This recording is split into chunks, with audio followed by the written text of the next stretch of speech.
के लिए हम आपको आमंत्रित करते हैं। आप पधारें और इस सभा का दीप प्रज्वलन करेंगे श्रीमान सिद्धार्थ जी एवं श्रीमती अंजुली जी। तेरे दीप्ति करम शोभदीपकम सकल लोक सुखा करे मोज्वलम तिमिरि जाल हरम प्रकरम सदा किल धरामि सुमंगलिकम मुदा। ओम ह्रीं अज्ञानतिमिरं दीपकं स्थापनं करोमि। मंगलाचरण के लिए आ जाएं श्रीमती बिंदु जी झांझरी आए और आज की सभा का मंगलाचरण करेंगी श्रीमती बिंदु जी झांझरी। आदिनाथ भगवान की पट्टाचार्य श्री विष्णु सागर जी महाराज की, शरमण मुनि श्री 108 अरिजीत सागर जी महाराज की, चुल्लक श्री 105 साम्य योग सागर जी महाराज की, गुरुदेव के चरणों में त्रैवार नमोस्तु नमोस्तु नमोस्तु। मंगलम भगवान वीरो मंगलम गौतमो गणी मंगलम कुंद कुंदाद्यो जैन धर्मोस्तु मंगलम सर्व मंगल मांगल्यम सर्व कल्याणकारकम प्रधानम सर्वधर्णानम जैनम जयतु शासनम जैनम जयतु शासनम जैनम जयतु शासनम।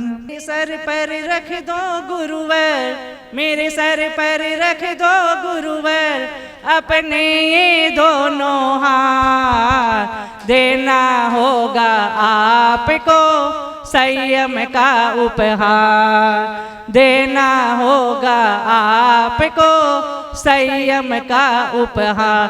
तेरा एहसान होगा मेरा कल्याण होगा, तेरा एहसान होगा मेरा कल्याण होगा। गुरु की स्तुति करने से कट जाते हैं जन्मों के पाप, गुरु की स्तुति करने से कट जाते जन्मों के पाप। मन में भाव बहुत है मेरे, शब्द नहीं है मेरे पास, मन में भाव बहुत है मेरे, शब्द नहीं है मेरे पास। जयवंत रहे मेरे गुरुवर, जयवंत रहे मेरे गुरुवर, और जिए हजारों साल गुरुवर हमको दीजिए संयम का उपहार। तेरा एहसान होगा मेरा कल्याण होगा, तेरा एहसान होगा मेरा कल्याण होगा। नमोस्तु गुरु स्वामी महाराज। चलिए चलते हैं सभी लोग गुरुदेव के श्री चरणों में और गुरु जी के श्री चरणों में निवेदन करते हैं। गुरुदेव अपनी मंगलमयी वाणी से हम सभी को कृतार्थ करें। हे गुरुदेव नमोस्तु नमोस्तु नमोस्तु गुरुदेव।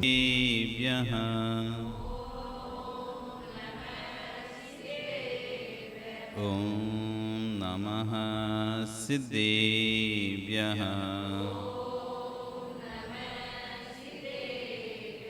ओम नमः सिद्धेभ्यः।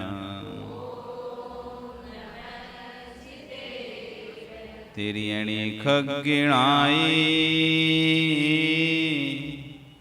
रुतारी मोहि सिर सिरेण बिहु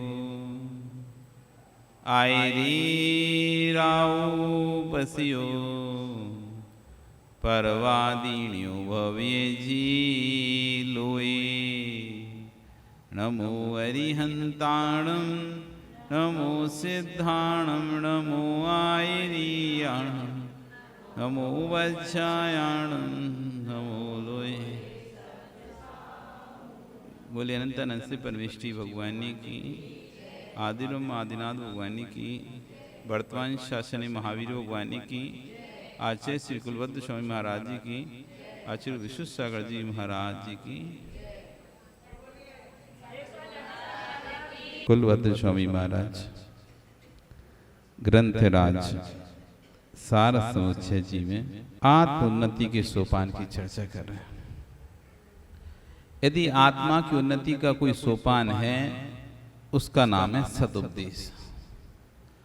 अनादिकाल से जीव भटक रहा है, कोई उसे सच्चा राय बताने वाला मिल ही नहीं रहा।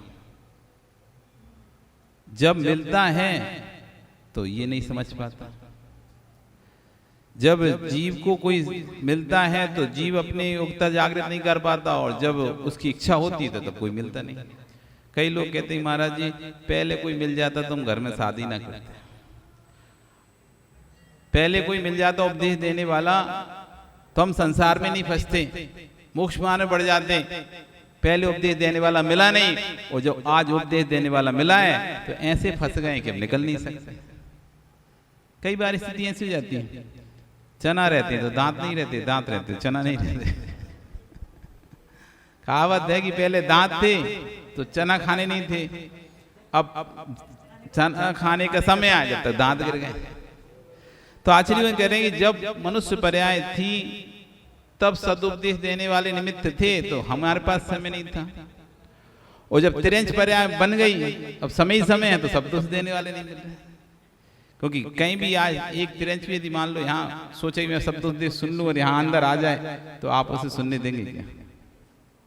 डंडा मार के भगाएंगे, अंदर घुस गए।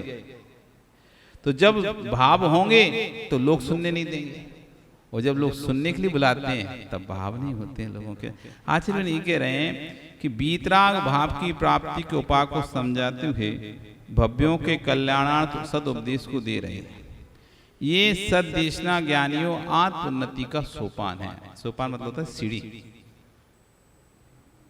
जब भी कल्याण होगा बिना देशना के नहीं होगा, तो बिना देशना के सम्यक दर्शन हो नहीं सकता। इसलिए भगवान की देशना बड़े चाव से सुनना चाहिए। एक सिंह की पर्याय में बैठा जीव तीर्थंकर बन गया, लेकिन हम मनुष्य कुछ नहीं कर पाए। आचार्य कह रहे एक सिंह की पर्याय में जब वही जीव मनुष्य की पर्याय में था तो कल्याण नहीं कर पाया, वही जीव मनुष्य की पर्याय में था, समझाने वाला तीर्थंकर था तो कल्याण नहीं कर पाया, और वही जीव सिंह की पर्याय में समझाने वाले अवधि गानी मना पर राज थे, कल्याण कर लिया अपना। देह देखकर कितने जीवों ने हर्ष किया, कितने जीवों ने विषाद परिणाम किए। पर्याय में बैठे पर्याय को देख लेता तो ना हर्ष होता ना विषाद होता। आज हम कोई हमारी बात नहीं मान रहा या कोई हमारे से ऊंची आवाज में बात कर रहा है तो हम क्या देखते हैं, हमसे छोटा है, हमसे इतनी तेज आवाज बात कर रहा है, हम इसके अधिकारी हैं, ये हमारी बात क्यों नहीं मान रहा है, मैं इसका मालिक हूं, ये मेरा नौकर है। हम पर्याय को देखते हैं। यदि कोई व्यक्ति ने, बड़े व्यक्ति ने हमारी बात, अरे देखो बड़े व्यक्ति ने भी हमारी बात मानी, हर्ष हो जाता है। हमारे अधीनस्थ काम करने वाले व्यक्ति ने यदि हमारी बात नहीं मानी तो इसने हमारी बात नहीं मानी, नौकर है हमारा, विषाद हो जाता है। हम पर्याय में हर्ष विषाद करते हैं। आचार्य कह रहे हैं पर्याय को ना देख के पर्यायी को देखता, उसकी आत्मा तुम्हारी नौकर नहीं है। व्यक्ति तुम्हारा नौकर हो सकता है, उस पर्याय में जो पर्याय उसे प्राप्त हुई वो तुम्हारी नौकर हो सकती है, लेकिन आत्मा तुम्हारी नौकर नहीं है। जैसी धनी व्यक्ति की आत्मा है वैसी गरीब व्यक्ति की आत्मा है। किसी में किंचित मात्र भी अंतर नहीं है। ऐसा तो नहीं धनी व्यक्ति की आत्मा में कुछ अलग से सिंह पैर निकल आते हैं या कोई अलग से कोई विशेष गुण उत्पन्न होता है धनी व्यक्ति की आत्मा में, और निर्धन की आत्मा में कोई गुण कम रहता है। आत्मा में धन से निर्धन दिखाई दे रहा है, कार्य से निर्धन दिखाई दे रहा है, लेकिन आत्मा उसकी भी वैसी है जैसी तुम्हारी है। जैसा सुई चुवाने पर वेदन तुमको होगा, वैसी सुई चुवाने पर वेदन उसको भी होगा। किंचित मात्र भेद नहीं है। पर्याय को देखते हैं, हम तो 5 मिनट काम करते हैं, 1 घंटे काम करते हैं, पूरे दिन गिना देते हैं। आज 1 घंटे से काम कर रहे, थक गए, और अपने अधीनस्थ जो भी कर्मचारी उसे दिन भर काम कराते हैं, तब भी भाव नहीं आता कि थक गया होगा। स्वयं थोड़ा सा काम करते हैं, घर में थोड़ा सा काम कर लेते तो पूरे दिन गिनाते कि आज तो हमने इतना काम किया, इतना काम, थक गए, हम थक गए। वो भाई अपने अधीनस्थ से तुम्हारे बराबर से लगा था, तुम तो फिर भी कह के चले गए थे मैं आराम कर जाऊं, तो ये काम और निपटा लेना। वो भी निपटा रहा, तुम्हारे साथ में तो काम कर ही रहा था, तुम्हारे बाद भी वो काम कर रहा था, तब भी हमें नहीं लगता कि वो भी तो थका होगा। जैसी मुझको थकान है, मुझको पीड़ा है, मुझको दुख है, मुझको तकलीफ है, वैसी ही दूसरे को भी होगी। आचरण घर में पर्याय को हम देखते हैं, हर्ष विषाद करते हैं, ये हमारा काम नहीं कर रहा, लेकिन पर्यायी को देख लेते, जैसे तुम्हें कष्ट होता है वैसे उसको भी कष्ट होता है। जैसे तुम्हें पीड़ा होती है वैसे उसमें भी पीड़ा है, जैसी तुम्हारी आत्मा है वैसी उसकी भी आत्मा है। पर्याय देख करके कितने जीवों ने हर्ष विषाद परिणाम किए, पर्याय में बैठे पर्याय को देख लेता तो ना हर्ष था ना विषाद है। जितने विकल्प हैं पर्याय को देखकर हैं, जितने भी संकल्प विकल्प हो रहे हैं किसके लिए हो रहे हैं? पर्याय के लिए। आत्मा को देखकर किसने संकल्प विकल्प किया? जो भी हमें सुख दुख का अनुभव होता है पर्याय से होता है, चाहे पुद्गल की पर्याय ले लो चाहे जीव की पर्याय ले लो। विभाव पर्याय, जीव की स्वभाव पर्याय तो हमें आंखों से दिखाई नहीं देगी, जीव की विभाव पर्याय नरक तिरंच मनुष्य देव आदि ये विभाव पर्याय कहलाती हैं। तो जो भी ये पुद्गल की पर्याय आपको दिखाई दे रही है, जितना भी मूर्तिक वस्तु दिखाई दे रही है वो सब पुद्गल की पर्याय है। तो जो भी आपको दिखाई दे रहा है, जो भी जितना भी हर्ष विषाद हो रहा है वो पर्याय में ही हो रहा है, पर्याय के विकल्प को देखकर हो रहा है। पर्याय का दर्शन जो है वो दूसरे परिणामों में निमित्त हो सकता है, लेकिन स्वयं की पर्याय स्वयं के लिए ना बंध का कारण है ना मोक्ष का कारण। अब गहरी बात यहाँ पर आचरण करें, स्वयं की पर्याय में सत्ता में जो परिणाम की धारा रह रही है वह बंध मोक्ष का कारण। हमारा शरीर अच्छा है या बुरा है इससे कर्म का बंध नहीं होता। हमारा शरीर स्वरूप है या कुरूप है इससे कर्म का बंध नहीं होता। इस स्वरूप कुरूप अवस्था में जो परिणाम है हमारे उससे बंध होता है। सिंह का चेहरा सिंह को बुरा नहीं लगता, सिंह का चेहरा से सिंह स्वयं नहीं डरता। आप भले डर जाओ, आपके परिणाम भले सिंह को देखकर, सिंह के चेहरे को देखकर, क्रूर चेहरा देखकर विचलित हो जाएं, लेकिन आपको भय उत्पन्न करा सकता है, लेकिन सिंह का चेहरा सिंह को भय उत्पन्न नहीं कराता। आपको अपना चेहरा देखकर भले आप हर्ष विषाद कर लो कि भाई मैं सुंदर हूं, मैं अच्छा हूं, लेकिन आपका चेहरा आपको कर्म बंध नहीं कराएगा। जो आपके चेहरे को आप देखकर जो परिणामों में जो हर्ष विषाद कर रहे हो उससे कर्म बंध हो रहा है। आचरण करें, ध्यान देना, सिंह का जो आकार है वो सिंह को है वह उत्पन्न नहीं करा सकता, करा रहा है। सिंह का जो आकार है वो सिंह को खुशी नहीं दे रहा है। हर्ष विषाद सिंह के अंतरंग का विषय है। ऐसे ही श्रावको, हे श्रवणों, जो तुम्हारा भेष है वो तुमको ना तो बंद करा रहा है ना मोक्ष दिला रहा है। जो भेष है उसकी सत्ता में जो परिणाम हो रहे हैं आपके उससे बंद मोक्ष हो रहा है। ऐसा नहीं कि मुनि बन गए तो मोक्ष हो जाएगा। भेष से कोई मोक्ष नहीं जाता, भेष से कर्म का क्षय नहीं होता, भावों से कर्म का क्षय होता है। भेष कोई भी बना सकता है, भेष तो बहरूपिया भी बना सकता है, भेष तो कोई भी बना सकता है, भेष तो बहरूपिया भी बना सकता है, लेकिन भाव बहरूपिया नहीं ला सकता। ड्रामा में आप किसी गरीब व्यक्ति को अमीर का भेष बना के खड़ा कर सकते हो। ड्रामा करते ना, उसमें आप सेठ का भेष सेठ बनाते हो, तो सेठ का भेष तो बना के खड़ा कर सकते हो, लेकिन सेठ के भाव नहीं भर सकते उसके अंदर। सेठ के भाव तो सेठ जो होगा उसी के ही आएंगे। सेठ के भाव जो सेठ होगा उसी के ही होंगे। ड्रामा के व्यक्ति के अंदर सेठ के भाव नहीं आ सकते। आचार्य मन यही कहना चाह रहे हैं, भेष अकेले बनाने से कल्याण नहीं होगा जब तक भाव नहीं आएंगे। भेष तो कोई भी बना सकता है, 2 रुपये भी ठगने के लिए बना सकता है, इसलिए भेष से कल्याण नहीं होगा। परिणाम जितने तुम्हारे अंदर होंगे सुंदर, बाहर का शरीर सुंदर हो, बाहर का शरीर असुंदर हो, उससे मोक्ष मार्ग का कोई संबंध ही नहीं है।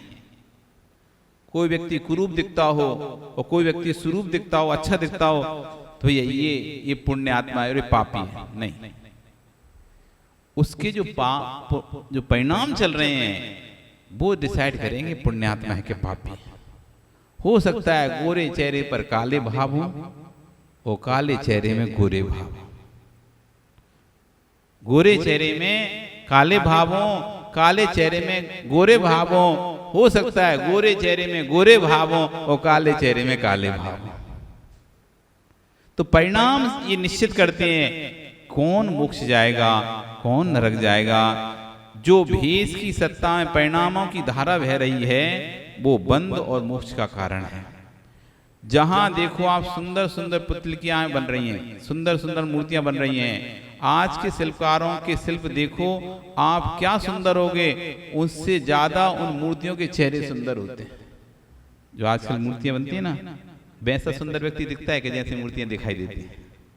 कितनी एक से एक सुंदर मूर्तियां बनाते हैं, वैसा व्यक्ति मिलता है क्या? बिल्कुल संपूर्ण नाक नक्शा व्यवस्थित वाला। किसी की आंख अच्छी होगी तो नाक खराब होगी, नाक खराब अच्छी होगी तो आंख खराब होगी, आंख नाक अच्छी होगी तो कान खराब होंगे, आंख नाक कान अच्छी होगी तो दांत खराब होंगे। मतलब कोई संपूर्ण सुंदर आपको नहीं मिलता, कुछ ना कुछ कहीं ना कमी।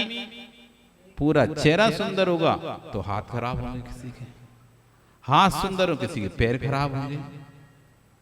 बहुत ऐसे लोग देखे जाते हैं कि बाहर से भले अंतरंग में बहुत सी स्थान खराब होंगे। तो आचार्य कह रहे हैं कि यदि सुंदर चेहरे से बंध और मोक्ष देखते हैं तो उन्हें मोक्ष मार्गी मानना पड़ेगा। इस देह को ज्ञानियों पुतला ही स्वीकारिए, इस शरीर को पुतला स्वीकार कीजिए, इस देह को मूर्ति ही स्वीकार कीजिए, क्योंकि मूर्ति में ही मूर्तिक ही होती है। मूर्ति मूर्तिक पदार्थ की होती है, ये आत्मा अमूर्तिक है, आत्मा का ये रूप नहीं है। आचार्य कह रहे हैं इस देह को पुतला स्वीकार करो, इस देह को आत्मा स्वीकार मत करो, इस देह को जीव मत मान लेना, क्योंकि जो मूर्ति है वो मूर्तिक की बनती है। जो वस्तु मूर्तिक होती है उसी से ही मूर्ति बनेगी। मिट्टी मूर्ति के दिखाई देती है तो मिट्टी से ही मूर्ति बनेगी। जो वस्तु दिखाई नहीं देती उससे तो मूर्ति बना के दिखाओ, बना सकते हो क्या? हवा से मूर्ति बना के दिखा दो, वो दिखाई नहीं देती। जो वस्तु दिखाई नहीं देगी उससे आप मूर्ति बना सकते हो क्या? नहीं बना।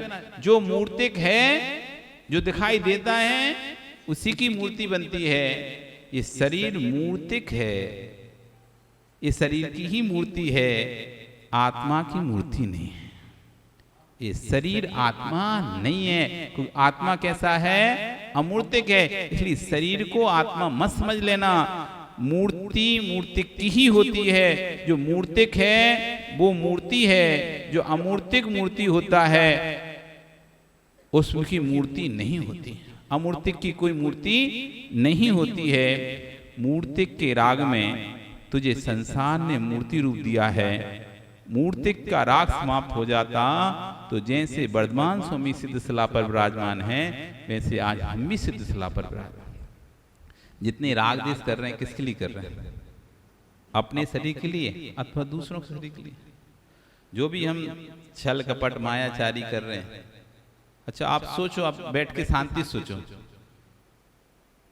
अपने बच्चों के पालने के लिए छल कपट मायाचारी की, अपने घर चलाने के लिए छल कपट मायाचारी की, अपना स्वयं का शरीर चलाने के लिए छल कपट मायाचारी की, अपने दोस्त बनाने के लिए छल कपट मायाचारी की, अपने दुश्मनों से अपनी रक्षा करने के लिए अपनी छल कपट मायाचारी की। जो भी कर रहे हैं दूसरे की पर्याय के राग में अथवा अपनी पर्याय के राग में, इसी में तो छल कपट मायाचारी हो रही पूरी। कोई और के राग में कर रहे क्या? कोई वस्तु के राग में की तो ये भी कोई पर्याय है, मूर्ति।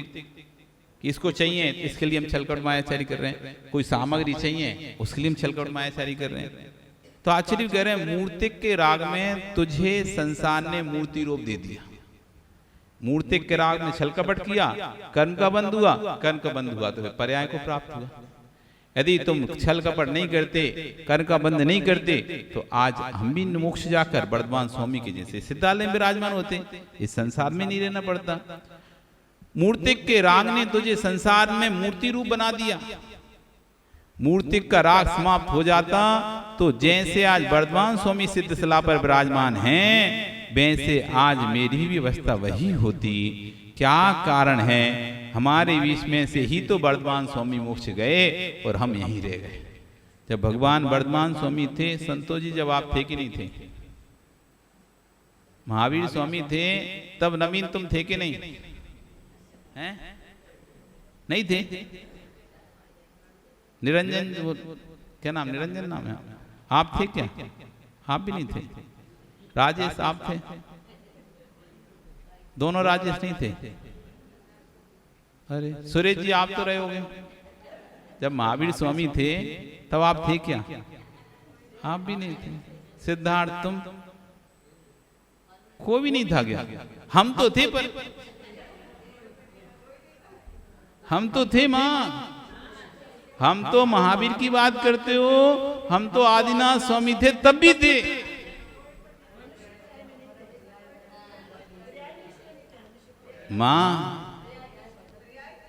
मां तो मनुष्य नहीं थी, ये तुमने कैसे जाना? जब भगवान महावीर थे तब तो मनुष्य नहीं थी, तुमने कैसे जाना? याद है क्या तुमको?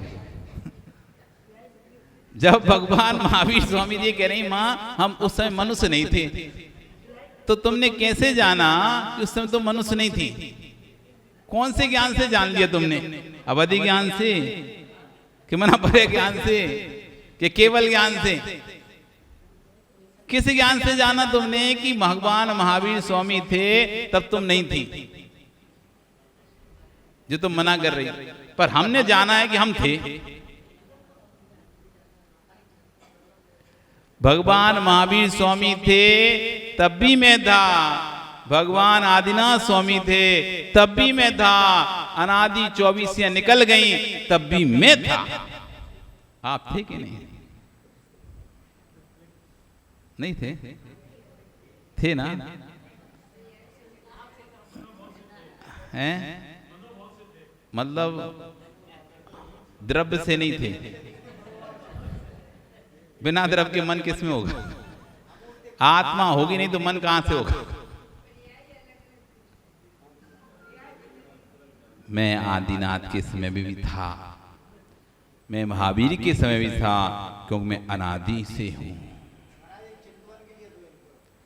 मैं अनादि से हूं। कब से हैं आप? हम कब से हैं? अनादि से हैं। भगवान महावीर पर्याय इस शादी पर्याय है, भगवान आदिनाथ पर्याय इस शादी पर्याय है। मैं अनादि से हूं। भगवान महावीर स्वामी की पर्याय प्रकट हुई है।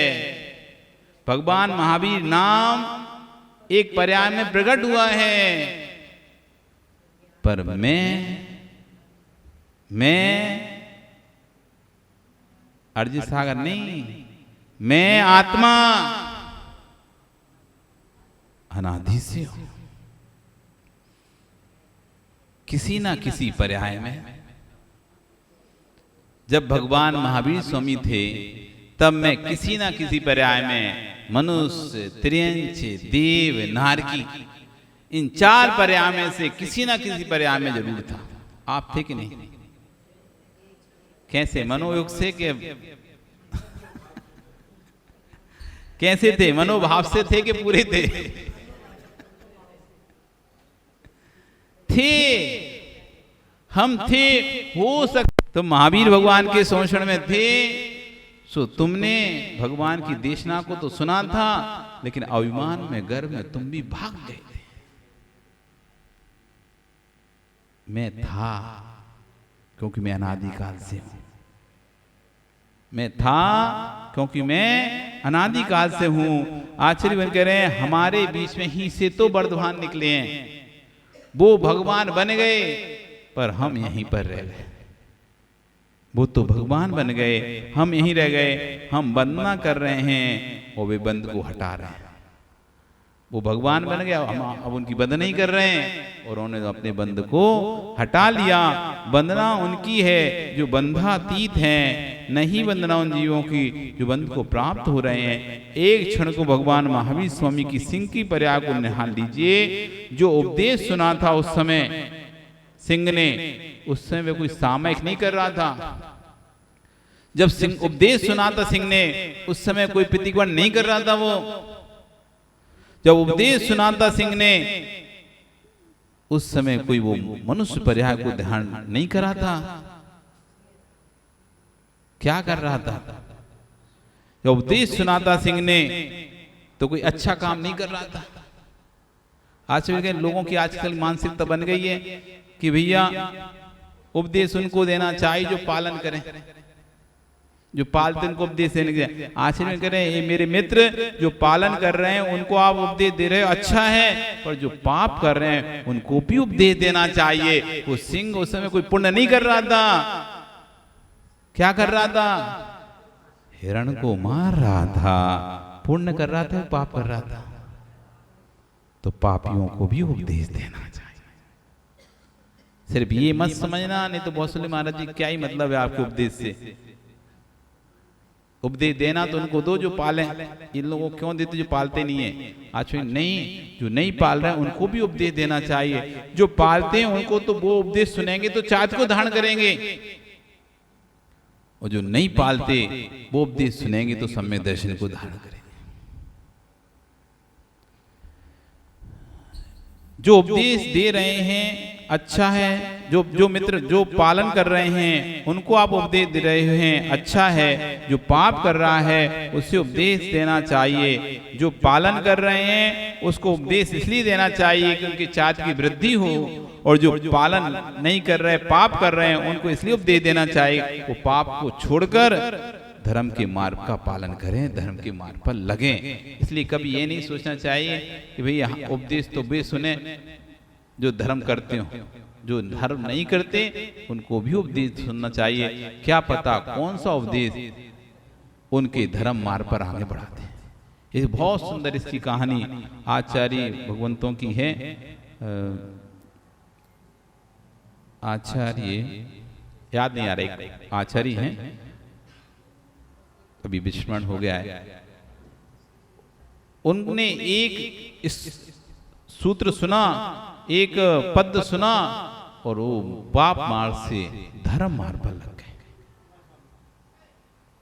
एक ऐसे आचार्य की कथा कभी कल समय मिलेगा तो सुनाएंगे। आज तो आपका समय हो गया, तो कल हम उस चर्चा को सुनेंगे कि पापी जीव भी जो उपदेश सुनता है तो कैसे मोक्ष मार्ग पर आगे बढ़ जाता है। बोली भगवान महावीर स्वामी की।